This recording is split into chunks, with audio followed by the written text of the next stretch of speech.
What's up, guys? It's Eventon here. So CCP's made some pretty big changes to security status as well as Abyssal Filaments. So it's not security status of stuff in HiSec is like changing, but just a lot of mechanics revolving around sec status is changing. So yeah, some huge changes. To be honest, I was going to make a video about a week or two ago talking about HiSec ganking, things like that, because that was a huge topic of discussion in the EVE Online community. I actually did quite a bit of research. I watched a lot of different content creators' takes on it, as well as a bunch of like old forum posts and things like that. I was going to use like a big amalgamation of all this information and kind of just give my take on it, and even some of the changes that CCP should do to make ganking a bit more fine-tuned, let's just say. And it seems like CCP has already implemented quite a few of these, so let's go ahead and take a look at this. To be quite honest, I've already read through this. I actually recorded this video, and the first time I recorded it, it just sounded terrible, so I had to redo it. So I'm actually going to cover just mostly the bullet points for the most part and kind of give you the overall kind of changes. But if you guys want more information, I will be linking this article down in the description below, and you guys can check it out there for more information. So kind of wanted to highlight this. The big highlights of what CCP is trying to do is kind of griefing of new players and low value targets, risk versus reward dynamic of Abyssal dead space filaments, and then shortage of legitimate targets and high security space, which I somewhat agree with. It does seem like ganking is pretty much relegated to just large freighters that go through Udama and maybe a handful of like exhumers. I mean, stuff gets ganked all the time, every single day, but the types of targets are pretty limited for the most part. And we'll kind of get more into this as we go through the article. And so the goals that they're trying to achieve, and this is actually one of the changes that I would have asked them to make, but it seems like they've already done it. Limit tethering to for players with low security status in HiSec. Docking restrictions for outlaws in high security space. I remember this was kind of an idea I was entertaining, but I just didn't feel like it would change much, and I still think it won't for the most part. It's just a slightly added inconvenience. Changing the security settings for alpha accounts to and removing the option to disable safety, which is red. This is another change. That was pretty much like the two big changes I wanted to see CCP do, which they've already implemented, which is basically get rid of tethering for players that don't kind of keep up with their sex status, as well as don't allow alpha accounts to be able to just freely gank people in HiSec. I mean, alpha accounts are meant to kind of test out the game, try it out, see if they want to do Omega, not as a kind of like weird workaround for gankers to make alpha accounts. I'm not sure how prevalent this is, but I mean, you can skill into an alpha catalyst and fit it out with meta guns and all that stuff that does pretty decent damage like within a week. And I mean, and those meta catalysts cost probably like 1.5, maybe 2 million, and it opens up a lot of targets for you, especially in HiSec. Updated rule sets for Abyssal Dead Space Filament activation. We're going to talk about that a little bit later. Here they talk about griefing versus ganking for the most part. You know, they just obviously don't want ganking to happen on like low value targets as well as like newer players. So they are trying to give some mechanics, basically give gankers some more targets other than some of this other stuff for the most part. They go over some of the disadvantages of being a pirate in high security space, like okay, Empire space as well as Concord is like going to keep hunting you. If you're below 5.0, the player becomes an outlaw, so you get hunted by Concord. You can't cloak in HiSec, and a few other things as well. But it says right here, however, some players have found a way to bypass this by placing structures next to gates and then tethering to them. You see this all the time in Udama, you know, that 0.5 system that people have to go through if they want to like leave Jita and go to any of the other trade hubs, and pretty much any other parts of space if you want to stick to HiSec. And you see it all the time, and that's one thing I always thought was so weird. I'm like, what's the point of having negative security status if you have a structure in Udama or any other kind of like major like highway that goes through HiSec when you can just tether all the time? Like, it's so weird just seeing, you know, 15, 20, 30, 35 catalysts all just tethered, kind of moving together, and you see a bunch of Concord ships surrounding the structure, but they can't do anything about it. I always thought that was so weird. And it seems like they are addressing it here for the most part.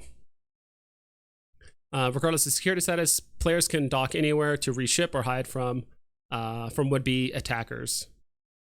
Which is true. Like, if people try to bump you off the gate, off the, you know, the tether or whatever, it's just not worth your time, especially since these catalysts cost pretty much next to nothing. It says to ensure the security status is significant and players face proper repercussions for negative security status, we are making the following changes. So essentially, the only way you can tether to a structure is if you basically keep your security status above, you know, 2.0, 2.5. You know, it has all the systems here, as that it mentioned. So Udama, which is a 0.5 system, or Savala, which is literally next door in a 0.6, you have to keep your security status above -4.5, and -10 is the lowest you can go. You can't go lower than -10. So this could force a lot of the high set gankers or people that do gank in those, two systems like Udama and stuff, that you have to keep your security status above this. So people have to buy tags or whatever it is. Honestly, I haven't, or go kill a bunch of pirates, but I'm assuming they're going to go kill, or I'm assuming they're going to go buy tags to increase their sec status. So no longer can gankers infinitely stay at -10 status and stay tethered. Now they still can gank as a -10 pirate, right? But they actually have to like time it. They have to actually like undock when a gank is happening and time it and all that stuff. And I think that's why ganks have been so effective, is that you just have 25-30 catalysts permanently aligned to a gate that a gank is going to happen. And the second that thing gets scrammed or tackled or whatever, they're in warp, right? They're already heading there, ready to attack the target. But now that there's a bit of timing involved, once they scram the target, maybe they have to undock and then start warping immediately. And on top of that, if you are -10, it says right here, as players with negative security status can no longer tether, they will be vulnerable to both faction police and potentially other players. So it's totally viable to just have a bit of fun and maybe just have a tornado just about 40-50 kilometers away on the undock of the ganking structure, or the structure that the gankers come from. And if there's -10 pirates that are there, they can just be freely engaged for the most part. Anyone that are -5 or below, because they won't be tethered, right? If they're -4.5 or higher, they will be tethered, so you can't lock them. But there could be a couple you could just blap immediately before they even align, so that could be pretty fun. Docking restrictions for outlaws in high security space. This essentially covers that if you're in a ship as a pirate, as a -10 or below pirate, you just can't dock in stations in a ship. You either have to abandon the ship or maybe head to low sec and then switch ships. But you can dock in structures as a capsule. And again, I feel like most criminals are navigating around in capsules anyway, or maybe like shuttles. So all this really is gonna do is just make it a bit more annoying to get back to the structure. Additional limitations for alpha pilots. Actually, before we get into that, and they said here, I mean, you can always, if you have a structure that's full of catalysts that you use for ganking, you could just go back in a pod and then you could still undock in a catalyst. So again, I think that's just an inconvenience thing. This part's really interesting too. So this is another huge change for alpha pilots, and of course the Abyss too. But for alpha pilots, essentially they're going to be no longer able to just freely engage people in high sec. There's no safety to red, which allows you just freely attack people in high sec. The only ones you could do, I believe, is green and yellow. Meaning you can suspect bait people as an alpha character, so you can bump people and do all the kind of fun suspect baiting in like ore belts. I've seen people do it in like mission running sites and all that stuff. People get pretty creative when it comes to suspect baiting, and I remember one time doing a mission one time. I think it was like a level 3 or level 4 mission. It was quite some time ago, and this guy was blinky yellow, and I think he was an Nurgle, of course. He was blinking yellow, and he had a friend chasing him and like shooting him, and he was private messaging me. He's like, "Hey, help me kill this guy, kill the yellow guy." And I knew that was a bait, and I was actually kind of just trolling them back, pretending like I didn't know how to lock him or how to shoot or do anything. And they stayed there for like 15-20 minutes, just try to get me to shoot them. So people get pretty creative there. I mean, again, obviously the best workaround is just to not shoot them when they try to bait you into shooting a suspect target. So you can't suspect bait as an alpha clone, but no longer are gankers going to be able to make alpha accounts and just gank random people freely. Updated rules for Abyssal Dead Space.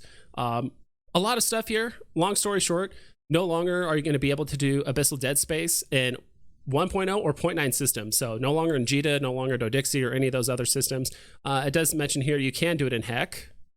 Yeah, you can still do Heck, of course. I mean, because I believe that's like a 0.5, 0.6. It's not 1 or 9. So obviously you can do it in Heck, but you can still do, this is to be clear, this only applies to Abyssal Filaments. So not Signal Noise, which takes you out to Nullsec, not Pochman Filaments, that takes you out to, Triglavian land. And then Proving Grounds, so the little weekly events or sometimes like monthly events that they have for Proving Grounds, those will work fine.